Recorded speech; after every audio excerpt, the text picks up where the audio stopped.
Hello, my name is Dr. KatherineT.Kelly. I am a holistic health psychologist and a soul healing specialist. And I'm going to tell you a little bit more about what that means in just a few minutes. But what I want to do today is talk to you a little bit more about what to do to help people get unstuck. That is the biggest challenge for most coaches and practitioners and educators and administrators is how do we get people unstuck? How do we get them unblocked? How do we get them moving forward and get them feeling like they are well again? So healing happens in layers. We have to remember that. But most coaching and healthcare, including mental health care, focuses more on the aspects of healing than the layers of healing. And so again, I'm going to show you a model I created a couple years ago to help people visually understand the different layers of healing and the different levels of healing that we need to go through in order to feel what I consider to be called whole person care. So here is my model, and I talk about the three levels of healing that start with the intellectual healing, emotional healing, and most of all, and at the deepest part, soul healing. And I'm going to go through each one of these stages or each one of these levels to help you understand what each one means and why it is important. Now, before I go on, I'm going to point out these different gradations of these different colors on here because my graphic arts person and I did this on purpose because I wanted to help you understand that there are levels and there are gradations and they are kind of like a domino effect of what happens when you start that healing process. So I'm going to walk through each one of these levels one at a time to help you understand this. The first level is the intellectual healing level. Now, think about this. We have to understand, as humans, we have to understand what caused a wound, what caused us to react, what caused us to have a certain kind of condition or situation that is troubling us or misaligning us. I use the word misalignment all the time. So you have to think about what was it? Was it a thought? Was it behavior? Was it emotion? Was it reaction? Where did those come from? How did those begin? And I'd like to talk about, these are old journalism questions, but the what, the where, the when, the who, and the how. So in other words, if you can go through those 5 questions to figure out, okay, what happened to create this kind of reaction or behavior? Where did it happen? When did it happen? Who did it happen with or by? And how did that come to be? How did I come to bring into the world this idea or this reaction? So we have to have that experience of understanding as human beings in order to heal something. And I want to point out, you may be able to see as I'm using the cursor here, that we have these different gradations of these different layers that I was talking about. And so once we have some sort of aha moment and we put dots together and we start to understand, oh my gosh, okay, that makes sense. That's where that came from.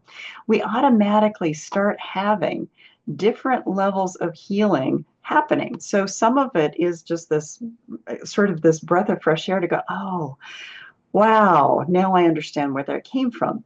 And as that happens, we start to have these different gradations. We have these different levels, and we can have some emotional healing that takes place when we have those intellectual aha moments.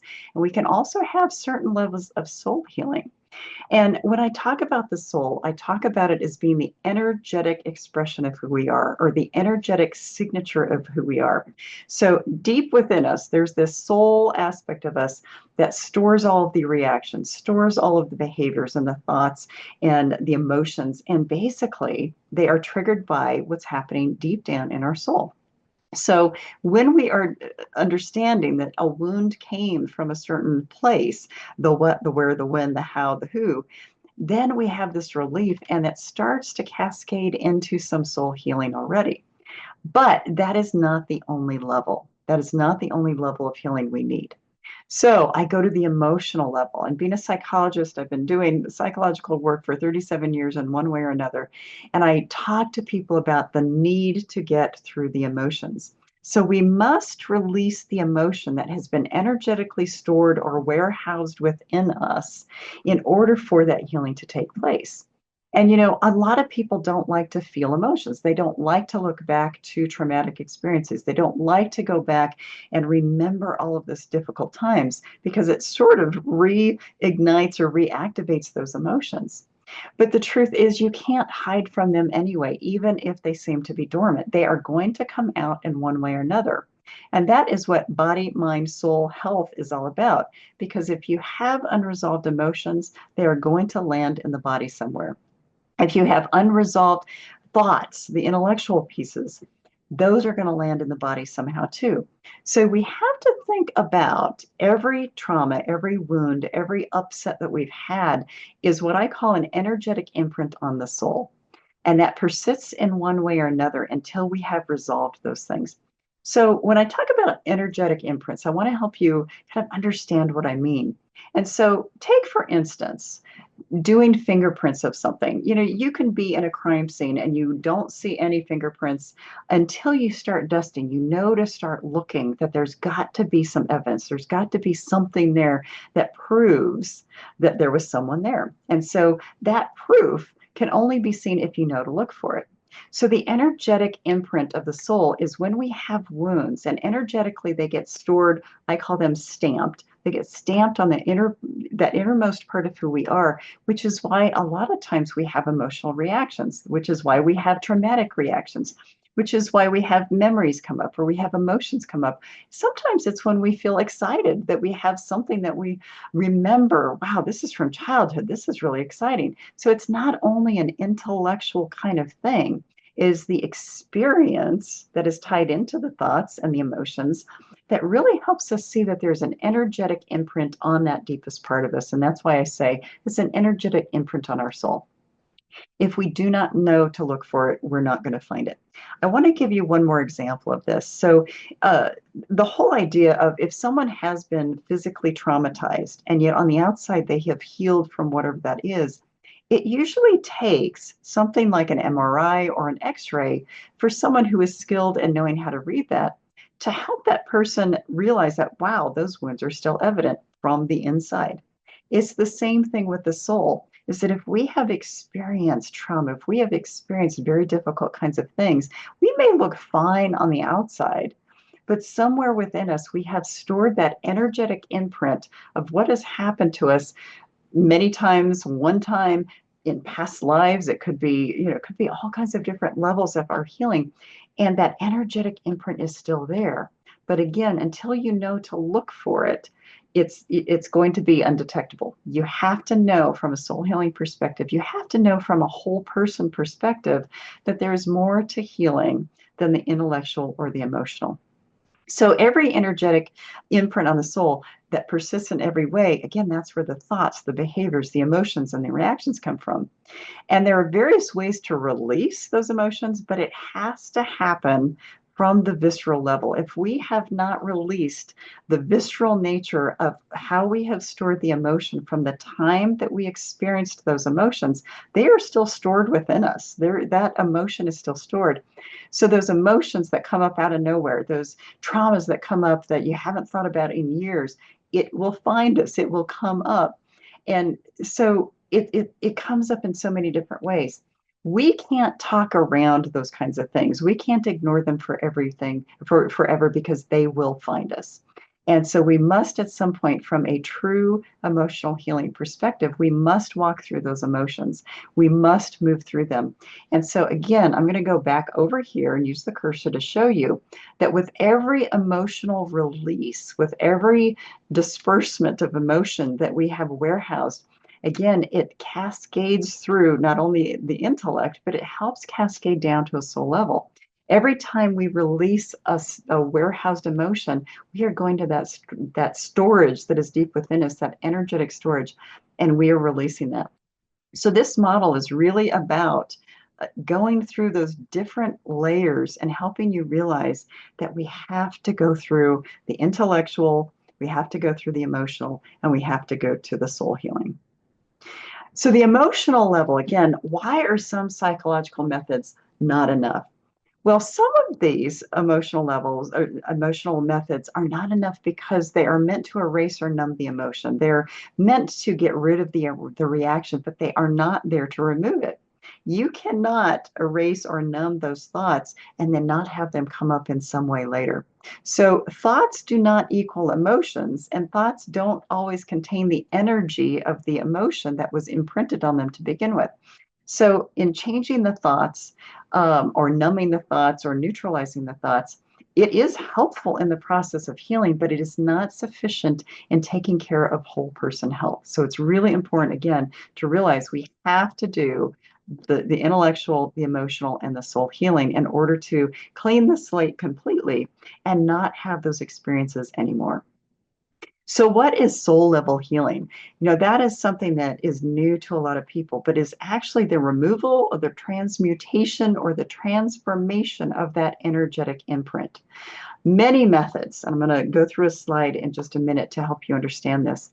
But some soul level healing occurs when that intellectual and emotional healing happens. So this is exactly why I created this model, to have these different layers and these cascading responses, is to help you understand that yes, in fact, there are levels of healing, but each one is interactive with the other. I want to give you an example of the residue. And I talk about this with, I have so many clients that come to me and wonder, why the heck am I having this reaction? I have a client who is a physician and very productive, very well informed. She got all the way through her 45 years basically of practicing medicine. And then right when she retired, her trauma slammed her. She had childhood trauma. She had actually some verbal trauma along the way in her life. And it was one of those things where everything caught up with her.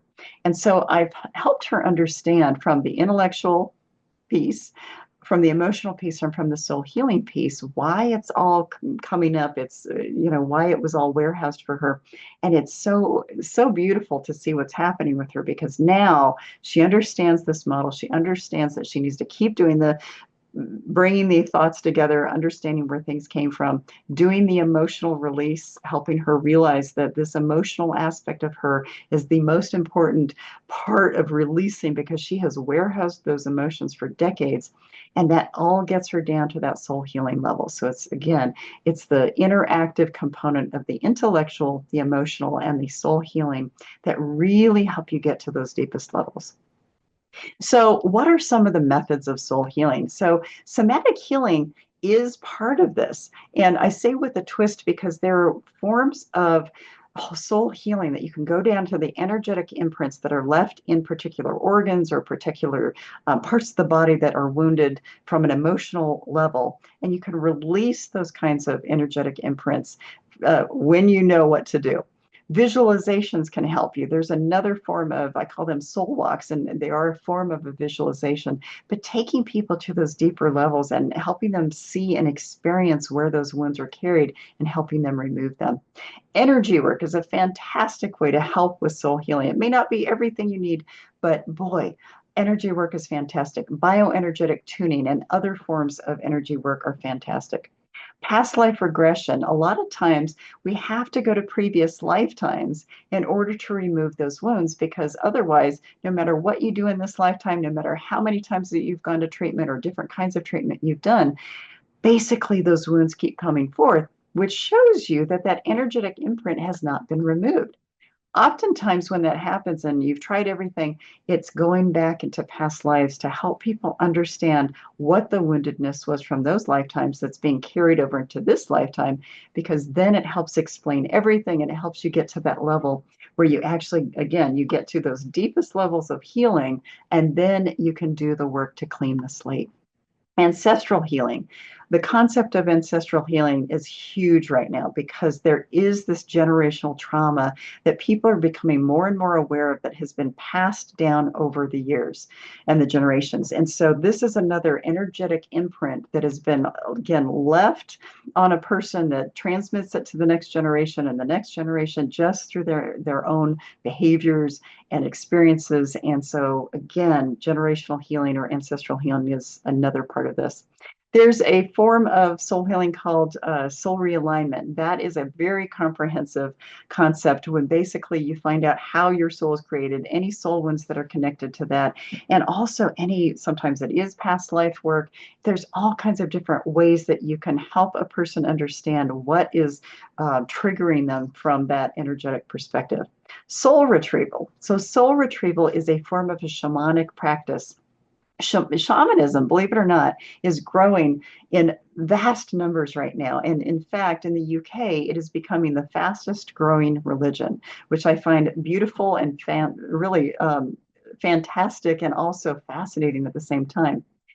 Shamanic healing in general, there are different forms of practices that are all based on helping that soul heal and helping that energetic imprint and helping that uniqueness of who a person is heal. Now, as a coach or a practitioner or a educator or administrator, you don't have to do all of these things, but it's really helpful for you to know that they exist, because I can guarantee you that millions of people are already seeking these behind the scenes from traditional medicine and traditional mental health care, because they're not getting everything they need in those traditional practices. So it's super important for you to realize that this is already happening. And as a practitioner or a coach or educator, it's really important to think about, wow, okay, I need to expand my understanding of what soul healing is so that I can either do some of the healing myself or I can know who to refer people to. So I'm going to just look at this one more time with you to help you understand that when we put the dots together, when we actually connect those dots and say, that's where that happened, that's when that came from, that's who that happened from, that's the interaction that did this. Basically, that helps you, again, start that healing process. It starts to go into the emotional level and into the soul level. Same thing when we do that emotional healing work, when we do that restorative and release work. Release that warehoused emotion, that visceral emotion.